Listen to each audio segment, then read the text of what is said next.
Hello, my name is Matthias Cavodi. I'd like to welcome you guys to my channel. Today we're going to talk about the Avengers versus X-Men crossover that at least I had a lot of fun with because I'm a massive X-Men and Avengers fan. I love both superhero teams.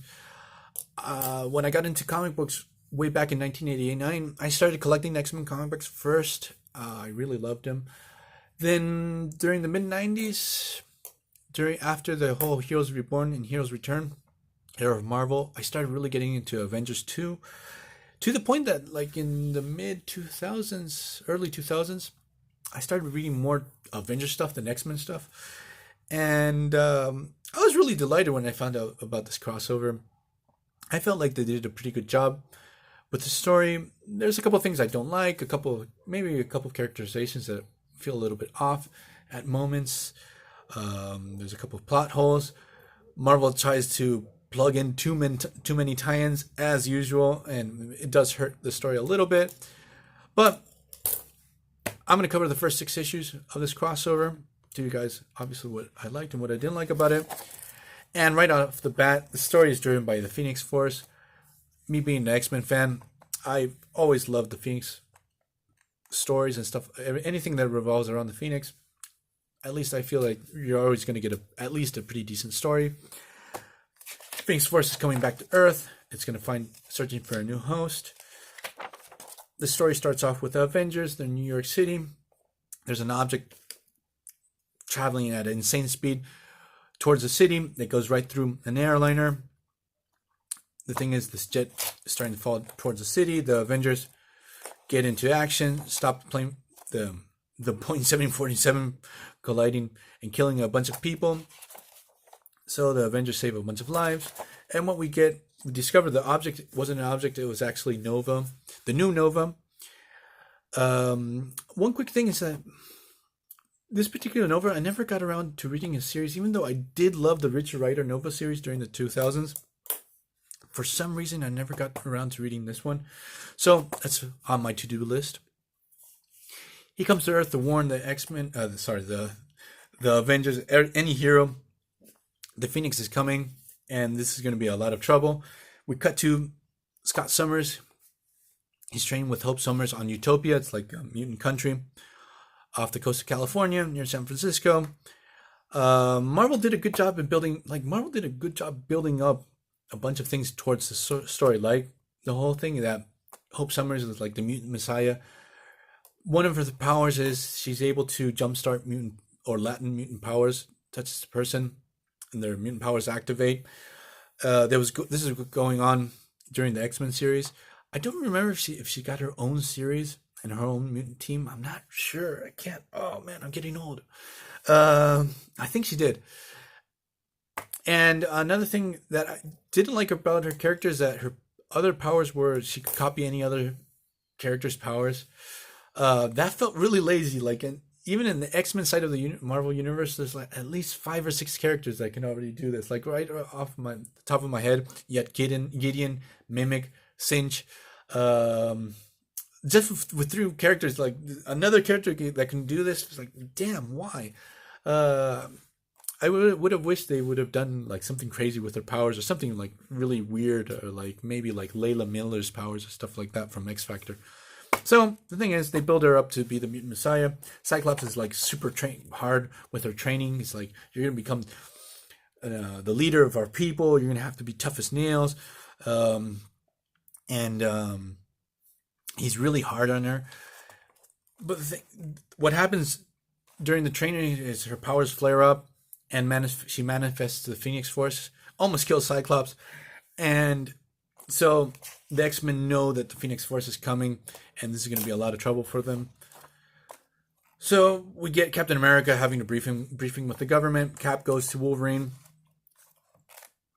to get more information about the Phoenix Force, what they're going to have to deal with, and learn more about Hope Summers, because Wolverine tells him, he's like, Hope is going to probably be the new host for the Phoenix Force. But the thing is that Scott Summers is not because Captain tells him, it's like, we're gonna have to bring her into the government's custody so we can keep an eye on her, manage the whole situation. And Wolverine's like, Scott Summers, there's no way he's gonna give her up to the government. We had the whole schism part of the mutant side of the Marvel universe where mutants broke into two factions, Wolverine side and Cyclops side. It's like you don't know what, how Cyclops has changed over the years. So no, he's not going to give her up. Marvel for the past 10 years have been really building up the character of Cyclops. They did a really good job from he used to be like this pretty one-dimensional Boy Scout type of character. Every once in a while, maybe a couple of writers did interesting stuff with him. But he always reverted back to this Boy Scout type of character. But during the past 10 years, they built him up like to be a real rebel, being really opposing authority figures, especially during the Dark Reign. And the dialogue here, they do a really good job. Like it feels really merited, the whole situation. Not like maybe Captain Marvel during Civil War II. They did a terrible job building up that character for that. Like it was poorly written, especially poor Captain Marvel. Like Cyclops tells Captain America, like, this is a mutant issue. Hope is like our messiah. We're gonna handle this. Get out of here. Like, you superheroes, every time we're being pushed to extinction, you're never around to help us. Even though we do help you guys every time we have to save the world and stuff like that. And so there's a whole escalation in the whole situation. And I remember like reading this, like chuckling to myself, like, yeah, we're gonna get an awesome battle. It's not one of those superhero misunderstanding situations that feel really cheap. No, this battle, they really build this up pretty well. Cyclops tells Captain America to go fuck himself, blast him away. He's like, get out of here. We're gonna handle this ourselves. We get an epic battle between both teams. Like, I gotta tell you guys, I love John Romita Jr.'s art. He does in general, he does a really fantastic art. There's a couple panels here and there that don't feel really good at all, but most of the time, I do like the art to this. During this time, we get Colossus. He has the Juggernaut within him, so we have the Juggerlossus during this time. That was really awesome. I really enjoyed this incarnation of the character. So an epic battle takes place. Avengers versus X-Men, obviously. And what happens is, like, I really like seeing Cyclops letting loose with his powers, and like you see all red all over the place because of his optic blasts. Here's a tie-in that we don't get. Like, we get a billion tie-ins, but we don't get to see Doctor Strange. At least I don't have it. I'm not aware if it exists. Fight against magic. I felt like that tie-in was a wasted opportunity. They didn't do. See both of these characters battle each other for the first time. But what happens is Wolverine sort of sneaks out of the battle to find Hope Summers, because that was the mission, to bring Hope Summers into custody. Spider-Man sort of tags along. He's not sure what's really going to happen. And here's one thing I just wanted to mention. In Uncanny X-Men 339, it's established that Hope Summers gets kidnapped by this guy called Crimson Commando. And Commando wants her to jumpstart his powers because he's dying without his powers. And what happens in this story is that Hope Summers tells Wolverine, it's like, if I ever go crazy, if my powers corrupt me, if I ever become a liability, please kill me. Like, do it quick. That's, as you're my mentor too, and my friend, please put me down. If I ever become a danger to mutant kind, kill me. So this whole situation doesn't come out of the blue, because Wolverine tries to kill her a couple of times in the story, because Wolverine realizes that she's being corrupted already by the Phoenix Force. The powers is just too much for her. He goes for the killing shot. Hope Summers obviously stops him, makes a run for it.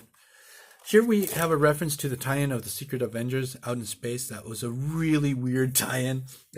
We have the rebirth of the original Captain Marvel, the Kree, Supreme Intelligence. We're going to cover that. We're going to cover all the tie-ins, or at least the good ones, and the weird ones. This was a pretty weird story. So, issue number 3. Hope is on the run. The X-Men teleport away. They go into hiding. Here's one thing that when I read this, I felt, oh man, this is cheap. This is a setup for a billion tie-ins. Hope Summers creates this doohickey that actually sets her position in 5 different places around the world, so the Avengers and the X-Men can't find her while she figures out what the hell she's going to do with the Phoenix Force when it comes. So this is set up for, as I said, for a billion tie-ins. All the tie-ins come out of this moment that they can't find her, and so both teams are in like the big important parts of the Marvel universe, like Latveria, Tabula Rasa, Savage Land, and things like that. So we have Captain America confronting Wolverine. It's like, we know you're loyal to the Avengers. We're not questioning that, but you went and tried to kill the girl right off the bat. The mission was to bring her into custody so we can take care of her. And you can't go around killing people like that. We get a battle between Captain America and Wolverine, which we never get like a definitive battle between both these characters. In my heart, at least, I love Captain America, but I feel like Wolverine could totally defeat Captain America. Captain America always seems to defeat Wolverine with cheap shots and stuff like that. In this case, he's blindsided by Giant Man, who is observing the battle, and he just jumps in and kicks him out of the Quinjet. Wolverine drops into the Antarctica. They leave him behind. That was sort of a dick move by the Avengers to one of their teammates. So what happens at the beginning of this story is that Hope Summer goes to Wolverine for help. And he tells him, it's like, please, let's go to the moon. I take in the Phoenix Force because maybe I can jumpstart every mutant's powers. We can get the mutants back on Earth. Because we mustn't forget that Scarlet Witch, at the end of House of M, she said no more mutants, so a bunch of mutants lost their powers. 99%, 95% of the mutants lost their powers. It's like, if I go crazy, the Phoenix powers corrupt me, kill me on the spot, but please help me. So Wolverine says, okay, I'll help you. They go on a mission to go to the moon. They steal a space shuttle from AIM. We get all the references to the billion tie-ins that we had, that we're gonna cover, because most of the tie-ins, as I said before, they're pretty fun. There's a couple of shameless cash grabs and fillers, yes, a lot, but there's a lot of interesting and fun issues too.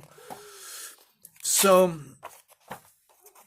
Wolverine and Hope arrive on the moon, and the thing is, the Avengers there is like, Wolverine tells the Avengers, like, look, Hope, I couldn't let you come here. It would be irresponsible. The Phoenix Force is too dangerous. You're not going to be able to manage it. But at the same time, we get the X-Men arrive, the Extinction Squad. Like, this is a super powerful lineup. They confront the Avengers. They want Hope. Again, another epic battle takes place. But the thing is, Hope Summer's powers start to flare up with the Phoenix Force, start to cause trouble. Wolverine goes in for the killing blow. He realizes he can't manage the Phoenix Force. Cyclops stops her, while we have Iron Man with this new armor, this epic armor built for the Phoenix Force. He goes blasting into space, battles against the Phoenix Force, which is insanely powerful. The thing is, the armor sort of looks like the ultimate nullifier. That's sort of funny to me. He blasts the Phoenix Force. It gets fractured, and what happens is, instead of going into Hope Summers, the Phoenix Force takes 5 hosts: Emma Frost, Namor, Cyclops, Magic, Colossus. Again, when I read this, I felt like this was Marvel shamelessly trying to build up. Like, many crossovers, you get the generals, like the main bad guys and all the lower bad guys, so you know that all those lower guys are going to be the whole situation for tie-ins and stuff like that. Again, we get the Phoenix Force divided into 5. It's like, okay, we're going to get a bunch of tie-ins with each respective character. Again, Marvel shamelessly trying to cash grab. But what happens after this with the Phoenix 5 was actually sort of interesting at first. So, issue number 6, we changed the artists. Romita's gone. The X-Men build a new utopia, this epic new place, home for all mutants. And the Phoenix 5 start solving the world's problems, stop world hunger, and also we get this epic illustration here, stopping all the wars, destroying the Sentinels, destroying atomic bomb stockpiles, stopping warships. Like we have Colossus here stopping a group of Zags peacefully, talking to these villains. Like the Avengers couldn't deal with these guys. Phoenix Colossus drops in, starts talking to him, resolves the conflict. We get this new Pax, a new world peace thanks to the X-Men. But we sort of get a little, seeing the situations like Hope is like, the Phoenix Force wants me, still calling out to me, please, can it sort of give it to me? And Cyclops is like, no, you didn't want it at first, you were too afraid, and I'm keeping the Phoenix Force. Like, you start seeing little peeps of how the Phoenix Force, this ultimate power, is starting to corrupt Cyclops. He's getting too hardcore. We have this whole reference between the Phoenix Force and Kunlun and the Iron Fist. That's really good. I actually didn't know this about Chinese mythology and philosophy and stuff like that. The whole relationship between dragons and phoenixes is really, really, really cool. And it was really neat to see this written into the story. I wasn't aware of this when I read the crossover for the first time. So the Avengers go on this suicide mission to try to bring in Hope Summers. They infiltrate Utopia, but obviously they get totally obliterated by Cyclops and Emma that are Phoenix hosts. Scarlet Witch arrives, and the thing is, they discover that Scarlet Witch's powers are like the only thing that hurts them. They teleport in, they take Hope. Hope actually wants to go with them. She starts to be afraid of Cyclops. She starts being aware that things are not going to be right. They take her away, and Cyclops, at the end of the 6th issue, says, no more Avengers. And here's where the story starts to get really interesting. At least for me, this is where I thought to myself, now we're getting into some interesting terrain. Like, I did like the first couple of issues, but this is where, at least for me, it got really interesting. So, hope you guys like this video. Read this crossover. It's worth a while, at least for me. It was pretty good. At least it was a fun read. So see you guys next time. Bye.